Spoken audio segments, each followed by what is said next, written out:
In 1948, a man arrived at a modest flat in Earl's Court, London, wearing nothing but ski clothes and carrying no possessions. He had just escaped across the frozen border of his homeland, fleeing not from the Nazis who had tortured him, but from the communists who claimed to have liberated him. His name was Professor Vladimir Krajina, and his story would soon become one of the most extraordinary tales of courage, betrayal, and survival to emerge from the Second World War. Before we uncover his remarkable journey, if you enjoy these stories of hidden heroes and forgotten histories, please don't forget to subscribe and turn on notifications. It really helps us bring more of these vital stories to light. Our story begins not in the underground resistance networks of occupied Prague, but in the quiet Moravian village of Slavice. On January 30th, 1905, Vincent Krajina was born into a teacher's family, a modest but respectable background in the Austro-Hungarian Empire. His father instilled in him a love of learning and a sense of duty that would define his entire life. The family was not wealthy, but they valued education above all else. Young Vincent grew up in a household where books and ideas mattered, where questions were encouraged, and where the natural world was something to be studied with wonder and precision. Tragedy struck the family in 1918 when Vincent's father died, leaving behind a widow and several children. Vincent was just 15 years old, suddenly thrust into a world without his guiding figure, yet this loss seemed only to strengthen his resolve. He had 4 sisters who would remain part of his life, and a brother whose fate would later become entangled with the darkest chapters of the war. The death of his father came at a pivotal moment in European history. The Great War had just ended, and from the ashes of the Habsburg Empire, a new nation was being born, Czechoslovakia. This new republic, created under the visionary leadership of Tomáš Masaryk, represented everything Krajina believed in: democracy, freedom, and the dignity of small nations. The young student threw himself into his studies with remarkable dedication. He enrolled at Charles University in Prague, one of the oldest and most prestigious institutions in Central Europe. Here in the ancient halls and lecture rooms, Krajina found his calling. He specialized in botany, but not the dry cataloguing of specimens. His passion was for understanding how plants related to their environments, how ecosystems functioned as living, breathing systems. This was systematic botany and geobotany, sciences that required not just observation but deep analytical thinking and the ability to see patterns invisible to others. In 1928, at the age of 25, Vincent Krajina earned his doctorate. The title of doctor, before his name, was not just an academic achievement. It marked his entry into the intellectual elite of the young republic. But Krajina was not content to remain in the laboratory or the lecture hall. Science for him was not separate from life. It was a way of understanding the world, and by extension, improving it. Almost immediately after receiving his doctorate, he embarked on a series of scientific expeditions that took him far beyond the borders of his small nation. He traveled to Poland, studying the unique ecosystems of the Carpathian forests. He journeyed across the Atlantic to the Hawaiian Islands, where volcanic landscapes created extraordinary conditions for plant life. He explored the vast expanses of America, the tropical complexity of Cuba, and the remarkable biodiversity of Panama. These were not mere tourist excursions, they were serious scientific missions that resulted in published papers and growing recognition within the international botanical community. For a young man from a small village in Moravia, it was a remarkable achievement. Yet all the while, his heart remained in Czechoslovakia. In 1934, at just 31 years old, Krajina was appointed as a lecturer in systematic botany and geobotany at Charles University. It was a significant position, but one that came with complications. The academic world of 1930s Czechoslovakia was increasingly polarized. While President Masaryk and his successor Edvard Beneš championed democratic values and close ties with Western democracies, a faction within the country's intellectual circles was drawn to the authoritarianism rising across Europe. These were the years when Mussolini's Italy provided a model for some, and when Hitler's Germany began to cast its shadow over Central Europe. Krajina found himself in sharp opposition to what he called the fascist-inclined circles of high school professors. These were influential academics who admired the strongman politics of the dictators, who saw democracy as weak and inefficient.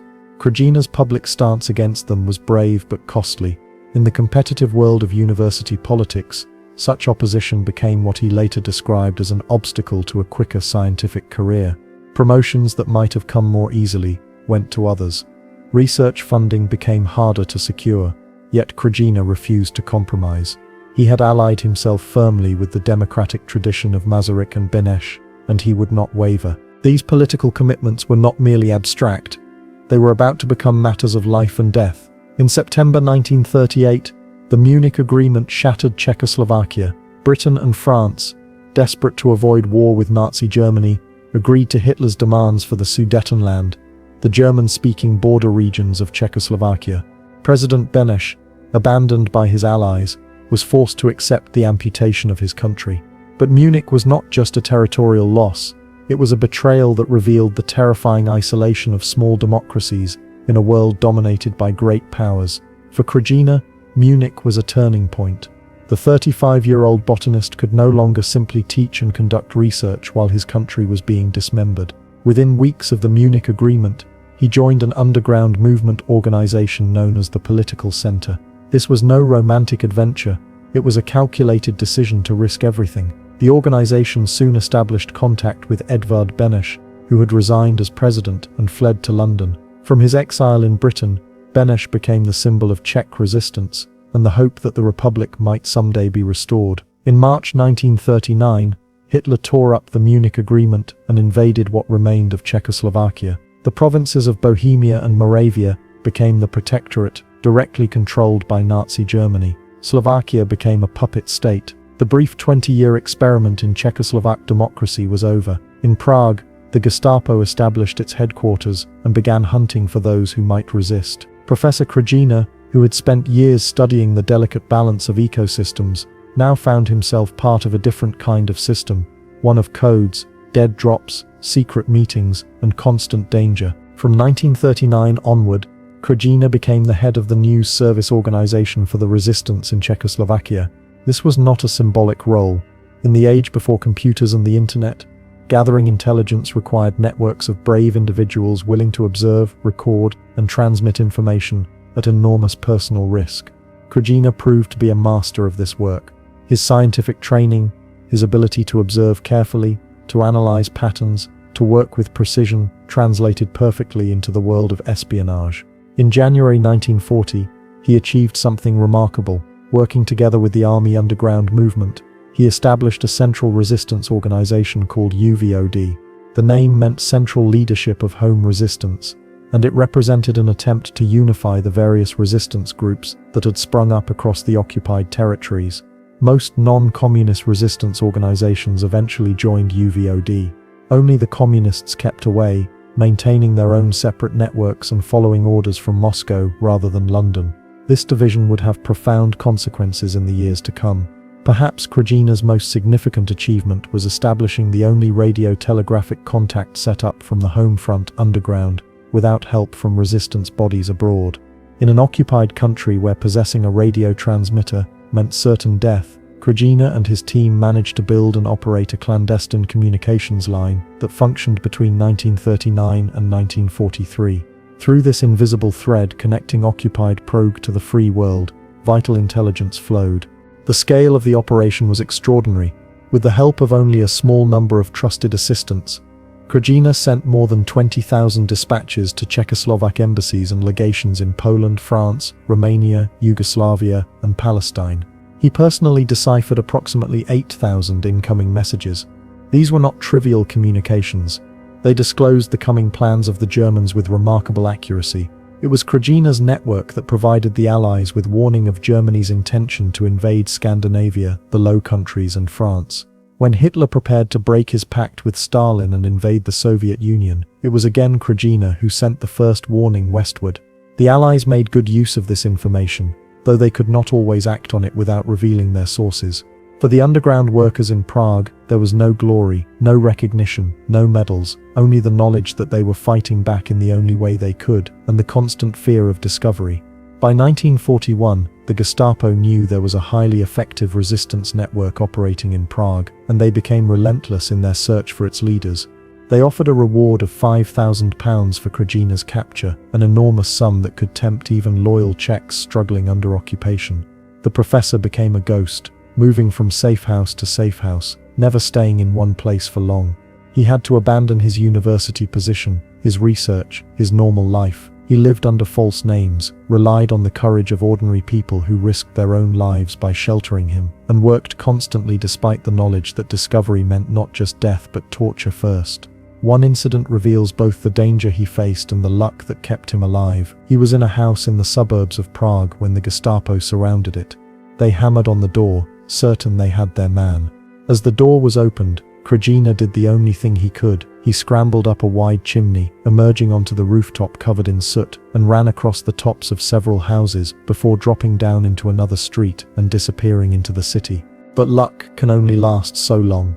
In late 1942 and early 1943, the situation became even more dangerous. A group of parachutists trained in Britain were dropped into Czechoslovakia with orders to make contact with the resistance. Before reaching Krajina, they contacted some communists. Within 16 days, the parachutists were captured by the Gestapo. The details of what happened remain murky, but the communists would later claim that it was Krajina who betrayed them. A lie that would haunt him for years, but one that reveals the deep suspicion and rivalry between the communist and non-communist resistance groups, even during the war.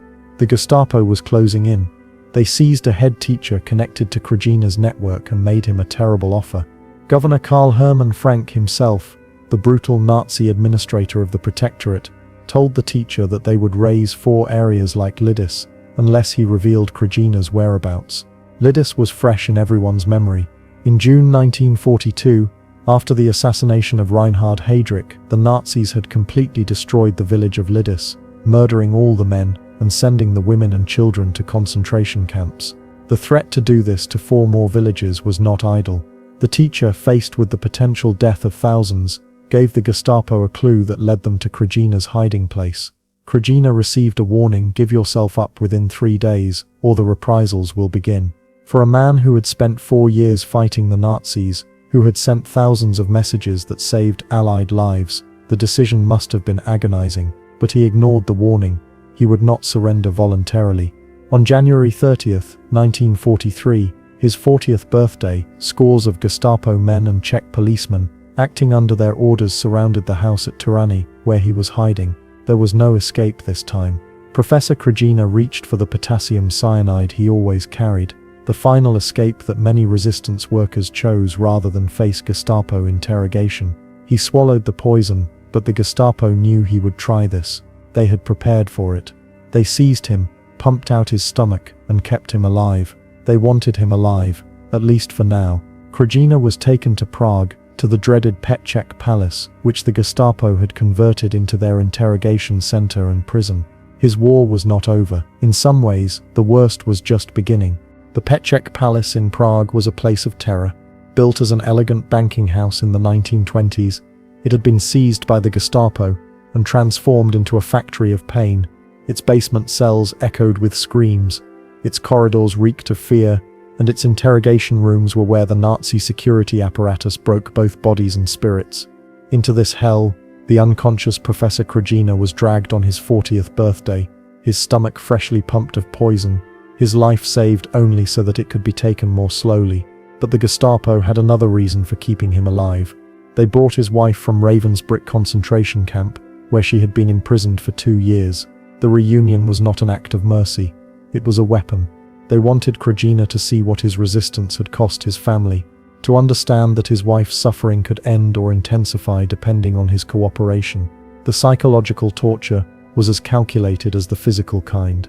For a man who had spent years protecting others, the sight of his wife, emaciated and traumatized by the concentration camp, must have been almost unbearable. The interrogation was conducted by Karl Hermann Frank himself, the man responsible for the massacre at Lidis and countless other atrocities. Frank was no ordinary Nazi thug. He was an intelligent, calculating administrator of terror who understood that breaking a man like Krajina required more than simple brutality.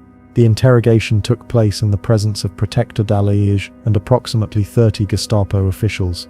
It was a performance, a demonstration of power, and an attempt to turn one of the resistance's most effective leaders into a collaborator. Frank wanted to understand what drove men like Krajina. He asked directly about the reasons that led to such determined resistance activities. Krajina's answer was simple and uncompromising. He told Frank why Czechs hated the Germans. and that their only salvation lay in the restoration of an independent Czechoslovak republic. There would be no collaboration, no compromise, no surrender of principles, even when facing death. During the long interrogation, Frank made an extraordinary offer, not once but twice. He offered Krajina a ministerial post in the Protectorate government. The Nazis, who considered Slavs to be subhuman, were so impressed by Krajina's abilities that they wanted to turn him into a puppet minister. They were willing to grant him power, privilege, and safety in exchange for legitimizing their occupation. For a man sitting in a Gestapo prison, facing certain death, with his wife held hostage in a concentration camp, the temptation must have been overwhelming. But Krajina refused both times.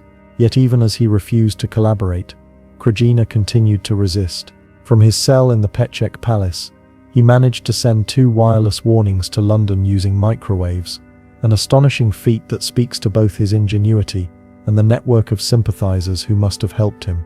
But the Gestapo suspected something. The interrogations intensified. They threatened to kill his entire family.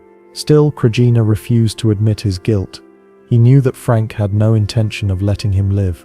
A man who had twice refused a ministerial post, who continued to resist even from a prison cell, was too dangerous to be allowed to survive.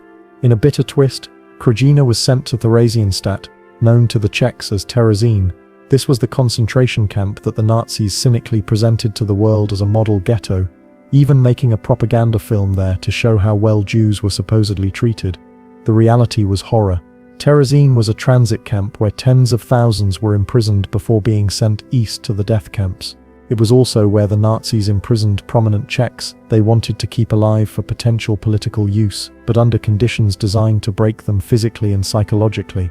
Frank entrusted the liquidation of certain prisoners at Terezín to a Gestapo man named Fuchs. This was not a figure of speech. Liquidation meant murder, and Fuchs was known for his efficiency in carrying out such orders. Krajina and his wife were placed in what the Nazis called special quarters with 5 other prisoners. Later, communist propaganda would claim these were privileges, special concessions that proved Krajina had collaborated with the Nazis. The truth was grotesque. These concessions included a standing order that they would be executed without trial if caught communicating with anyone outside their group. For 8 months, they watched other prisoners pass their window on the way to the scaffold, which was positioned almost directly beneath their quarters. The psychological torture of watching this daily procession to death was intentional. Krajina's forced labor assignments were equally calculated humiliations. He was made to transport stones to the place of execution, literally helping to prepare the ground for murders. He was assigned to wash out the bathing facilities used exclusively by the Gestapo, serving the very men who held the power of life and death over him. Every day was a test of how much degradation a human being could endure before the spirit finally broke.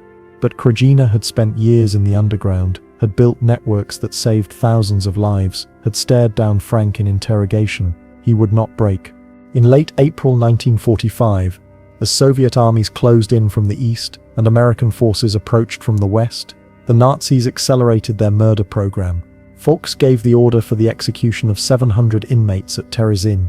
The camp's executioner, a man named Jekyll, instructed prisoners to dig a large grave, a mass burial site for hundreds of people about to be murdered for no reason other than to eliminate witnesses and satisfy Nazi bloodlust in the war's final days.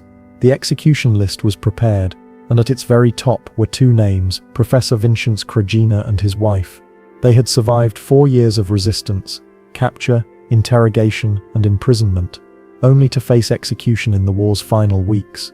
But history intervened in the form of bureaucracy. The day before the scheduled executions, the commandant of the district visited Terezín and cancelled the mass murder order.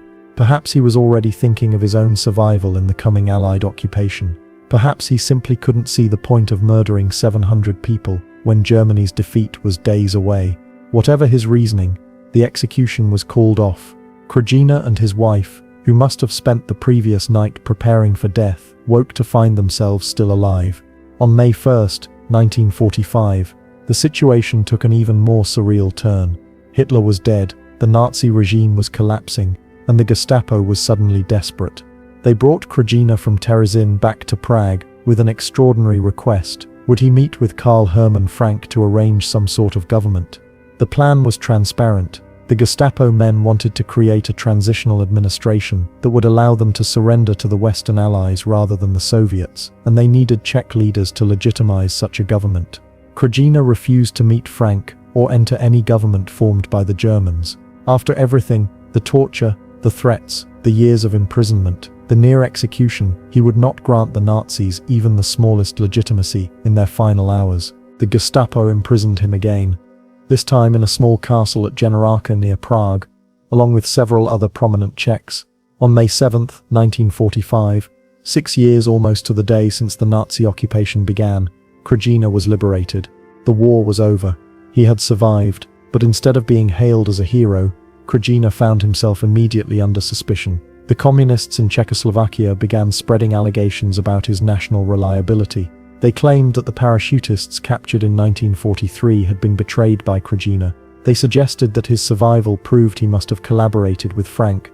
They pointed to his special quarters at Theresienstadt as evidence of Nazi favoritism. Krajina demanded that the government investigate the allegations. The investigation took nearly a year during which his reputation was systematically attacked. The results, when they finally came, were devastating to his accusers.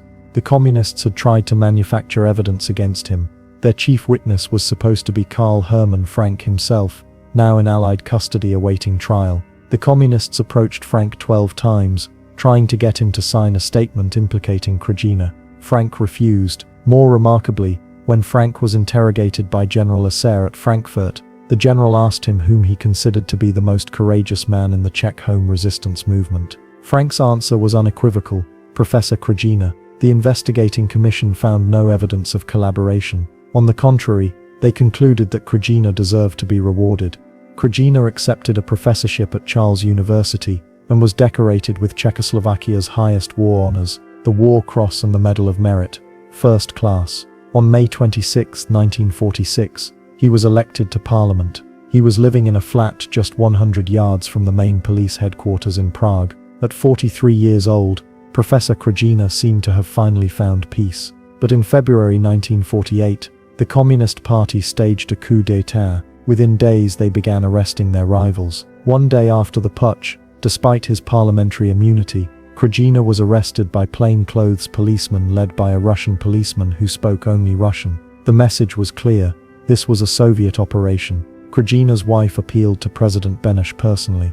Beneš intervened, and Krajina was released. But both men knew this was only temporary. Krajina understood he had perhaps hours before the arrest would come again. There was only one choice: flight. Krajina fled across the border on skis, crossing the frozen mountains between captivity and freedom. He carried nothing but the clothes he wore. He made his way to London and turned up at a fellow Czech exile's flat in Earl's Court, still wearing his ski clothes. They were all he had in the world. Back in Czechoslovakia, his family flat had become the most closely guarded in the capital, but Krajina had spent years running an underground network. Using contacts from his resistance days, he sent underground instructions out. His wife, his 15-year-old daughter, his baby and his mother-in-law all managed to escape and join him in London.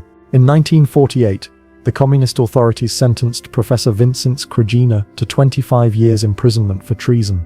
The man who had risked his life to fight the Nazis, who had sent intelligence that helped win the war, who had refused to collaborate even under torture, was now branded a traitor by the government of the country he had tried to save. Lord Vansittart called him one of the outstanding underground workers for the Allies in the war. But until that moment, Professor Krajina had been a name little known outside Czechoslovakia. He had fought against fascism and won, only to find himself exiled by communism. He had saved his life twice, once from the Gestapo's poison pump, once by fleeing across frozen mountains, but he had lost his homeland forever. Professor Krajina's life shows us how quickly a scientist can become a spy, how a teacher can become a warrior, and how a patriot can become an exile. From his childhood in Slovice to his exile in Earl's Court, from the lecture halls of Charles University to the torture chambers of the Petchek Palace, Krajina's journey maps the tragedy of Central Europe in the 20th century. Where do you think the greater betrayal lay, in the Nazis who never pretended to be anything but enemies, or in the communists who claimed to be liberators while crushing the very freedoms they promised to protect?